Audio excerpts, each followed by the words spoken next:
Student आज हम discuss करेंगे नॉन होमोजीनियस डिफरेंशियल इक्वेशन, मतलब ऐसी इक्वेशंस जो क्या हम रिड्यूस कर पाएंगे होमोजीनियस इक्वेशंस के अंदर, जिसको क्या हम होमोजीनियस इक्वेशन के अंदर रिड्यूस कर पाएंगे। तो ये इक्वेशंस जो आएंगी कुछ इस पर्टिकुलर फॉर्म में आएंगी कि dy बाई डी एक्स में जब होमोजीनियस इक्वेशन आएगा तो ये कांस्टेंट नंबर प्रेजेंट नहीं होंगे। कांस्टेंट नंबर प्रेजेंट नहीं होंगे मतलब a1x plus b1y a2x plus b2y होगा। नॉन होमोजीनियस की भी थ्री पार्ट्स होते हैं, थ्री वेज होते हैं। मतलब मैं केस डिस्कस कर रहा हूं जिसमें b1 और a2 इस दोनों का सम जीरो आ जाएगा, b1 प्लस a2 का सम जीरो आ जाएगा। इसमें सिर्फ b1 and a2 means coefficient of y in numerator, numerator में से y वाली टर्म का कॉफिशिएंट एंड डिनोमिनेटर में से x वाली टर्म का कॉफिशिएंट का सम जीरो आएगा। दूसरे दो पॉसिबल नहीं है। मतलब अगर मैं बोलूं कि इसका a1 और a1 एंड b2 का सम जीरो नहीं होगा, मतलब न्यूमिनेटर में से कॉफिशिएंट ऑफ y, डिनोमिनेटर में से कॉफिशिएंट ऑफ x का सम जो आएगा वो जीरो हो जाएगा। तो ऐसी नॉन होमोजेनियस इक्वेशंस को आज हम डिस्कस करेंगे। इसका क्वेश्चन 24 में ही अभी पेपर में आया है, थोड़ा डिफिकल्ट क्वेश्चन है। क्वेश्चन चेक करना। Suppose the solution of differential equation this number represent a circle passing through origin. मतलब हम इस इक्वेशन को कुछ रिप्रेजेंट करेंगे सर्कल फॉर्म में जो क्या ओरिजिन से पास कर रहा है, एंड रेडियस भी फाइंड आउट करोगे। हमें ये चीज फाइंड आउट करने के लिए कुछ टर्म्स पता होनी चाहिए। क्या अगर ये फॉर्म चेक करो, ये क्वेश्चन का जो फॉर्म आया है इसमें फॉर्म चेक करो, क्या इस टर्म माइनस बीटा और बीटा इसका सम जो आ रहा है जीरो आ रहा है। Minus beta, beta minus beta सम क्या हो गया, जीरो हो गया।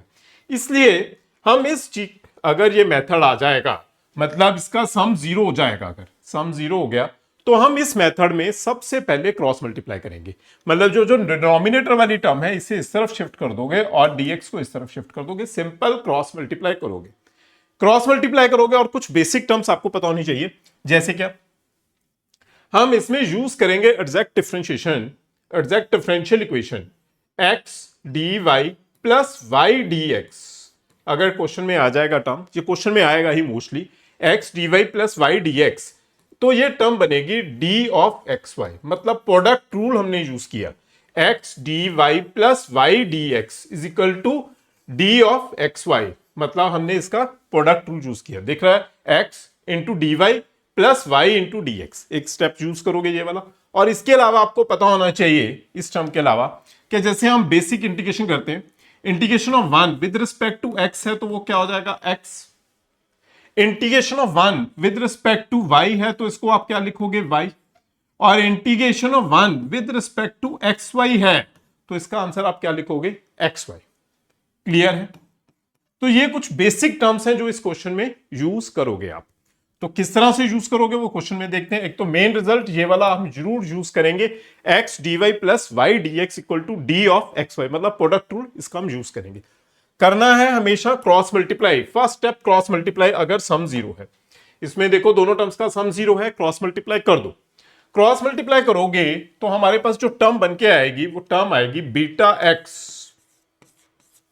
Into d y minus 2 alpha y into d y minus beta gamma minus 4 alpha into d y is equal to, इसको मल्टीप्लाई करो, 2 plus alpha x into d x minus beta y into d x plus 2 d x. Simple cross multiply हो गया आपके पास, पूरी terms का cross multiply हो गया। Now हम शिफ्ट करेंगे। सबसे पहले देखो इस नंबर और इस टर्म में से कॉमन अगर मैं बीटा करोगे, इसे शिफ्ट करो तो हमारी टर्म बन गई जो रिक्वायर्ड टर्म है, बीटा कॉमन आ जाएगा। इसे शिफ्ट करोगे इस तरफ से बीटा कॉमन, तो ये नंबर बन जाएगा एक्स डी वाई और माइनस है तो plus y d x. Simple addition हो जाएगा, इस तरफ माइनस है दूसरी तरफ प्लस हो जाएगा। नाउ नेक्स्ट नंबर आप लिखोगे पूरी term minus 2 alpha y d y minus beta gamma minus 4 alpha d y. Next number इसे प्लस है, दूसरी तरफ शिफ्ट कर दो, minus 2 plus alpha into x d x. और ये नंबर बन जाएगा आपके पास, ये तो शिफ्ट ऑलरेडी हो गया था, माइनस 2 डी एक्स। क्लियर है, इज इक्वल टू 0। ये टर्म इज इक्वल टू 0 आ गई। नाउ इसे मैंने बोलना लिखना सिखाया है, तो ये टर्म बन जाएगी beta d of x y, beta d of x y हो जाएगा, माइनस बाकी सारी टर्म सेम लिखो, 2 alpha y d y minus beta gamma minus 4 alpha d y minus 2 plus alpha x into d x minus 2 d x is equal to 0। अब इस step में check करना, अब मैं पूरी टर्म के ऊपर इंटीग्रेशन यूज कर रहा हूं, इंटीग्रेशन 2 अल्फा कॉन्स्टेंट है integration of y, beta gamma minus 4 alpha constant है इंटीग्रेशन ऑफ 1 हो जाएगा, 2 प्लस अल्फा कॉन्स्टेंट है इंटीग्रेशन ऑफ एक्स हो जाएगा, माइनस डी एक्स हो जाएगा। क्लियर है, पूरी टर्म के अंदर इंटीग्रेशन हो जाएगी। नाउ इंटीग्रेशन करो, जो मैंने सबसे पहले सिखाया integration of 1 with respect to x y, अगर आप करोगे तो ये नंबर बन जाएगा beta into x y minus इस नंबर को आप लिख सकते हो 2 alpha y square upon 2, next number beta gamma minus 4 alpha into integration of 1 y हो जाएगा विद रिस्पेक्ट टू वाई है, minus 2 plus alpha into integration of x x square upon 2 minus 2 integration of 1 x plus constant number आप use करोगे, constant number use करोगे तो इसे आप cancel करोगे 2 2, तो जो रिमेनिंग टर्म बच जाएगी, रिमेनिंग टर्म देखो, जो रिमेनिंग टर्म आपके पास आएगी, तो इस टर्म को कुछ मैं इस तरह से लिख सकता हूं, इस तरफ लिख रहा हूं बेटा इस टर्म को लिखने के लिए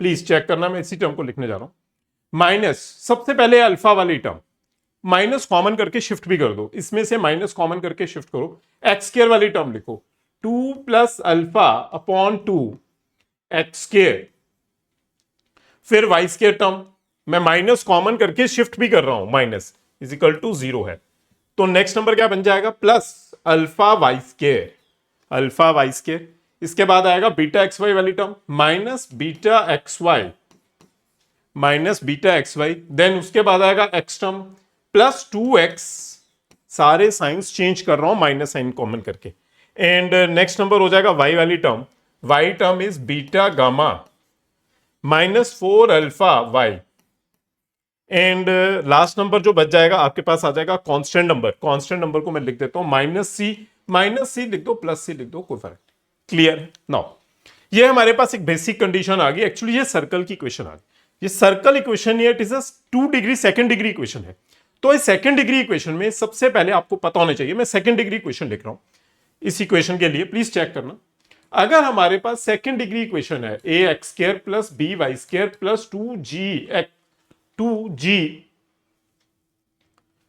एक्स वाई प्लस मैं इसे 2h एक्स वाई कर लेता हूं, 2h X Y plus 2gx plus 2fy plus c is equal to 0, अगर ये इक्वेशन है तो ये सर्कल रिप्रेजेंट करेगी, सेकंड डिग्री इक्वेशन है, इट्स नॉट सर्कल इक्वेशन, तो सर्कल रिप्रेजेंट करेगी अगर a is equal to B आ जाएगा, क्या अगर ये दोनों नंबर सेम है, सर्कल के लिए दोनों टर्म सेम है, एंड एक्स वाई टर्म जो coefficient of x y term है वो 0 हो जाए, मतलब h क्या हो जाए 0, मतलब एक्स वाई टर्म प्रेजेंट नहीं आएगी, and x square y square coefficient क्या हो जाएंगे, सेम हो जाएंगे, देन इस इक्वेशन को हम सर्कल की इक्वेशन बोलते हैं। नाउ हमारे क्वेश्चन में जो टर्म बन के आई है, देखो इसमें x square and y square के कॉफिशिएंट सेम होने जरूरी है, तो 2 plus alpha by 2 is equal to alpha हो जाएगा, coefficient same 2 plus alpha by 2 and alpha same.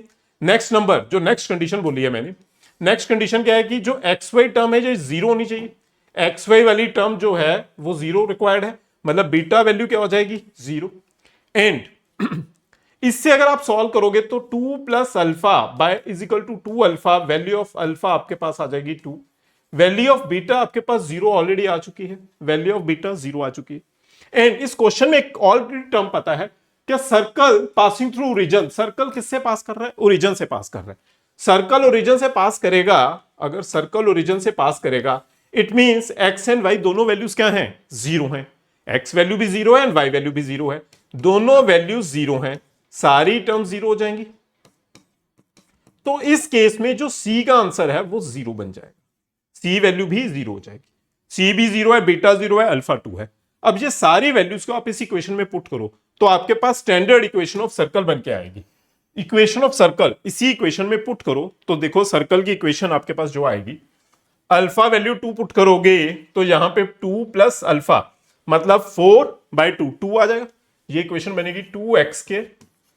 Next number alpha value 2 put करोगे 2y², 2x² plus 2y², beta value 0 put होगी plus 2x minus beta value 0 put होगी, ये number 0 हो जाएगा। Alpha value 2 put करोगे तो ये बन जाएगा -8 अल्फा इज इक्वल टू सी, तो 0 ही है। क्लियर है? ये नंबर हमारे पास इक्वेशन ऑफ सर्कल बन गए।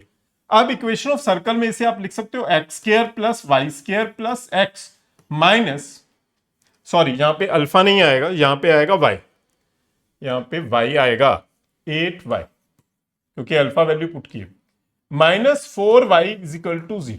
ये आपके पास सर्कल की इक्वेशन बन के आ गई है। ये सर्कल की इक्वेशन आ गया। अब इससे हमने रेडियस फाइंड आउट करना है। रेडियस के लिए आपको पता होगा जो general equation of a circle है वो होती है x² plus y² plus 2gx plus 2fy plus c is equal to 0। ये जर्नल इक्वेशन ऑफ सर्कल है। और इसमें जो रेडियस है, रेडियस इक्वल टू होता है g² plus f² minus c, ये भी आपको पता है रेडियस वैल्यू। तो इसमें जो g वैल्यू आएगी आपके पास, g वैल्यू से कंपेयर करो, 2g इक्वल टू 1 तो g वैल्यू 1/2, तो इससे पुट करोगे 1/2² प्लस f वैल्यू आ जाएगी आपके पास 2 मतलब -2² एंड c वैल्यू तो 0 पता है, तो इसे आप सॉल्व करोगे 1/4 प्लस 4 तो ये आपके पास आ गया 17/4 मतलब √17/2। क्या डी ऑप्शन फाइनल आंसर है? थोड़ा लेंथी क्वेश्चन है बट बेटा 2024 में भी ये क्वेश्चन आया और 22 में भी सिमिलर क्वेश्चन ऑलरेडी आ चुका है। क्लियर है? Thank you students.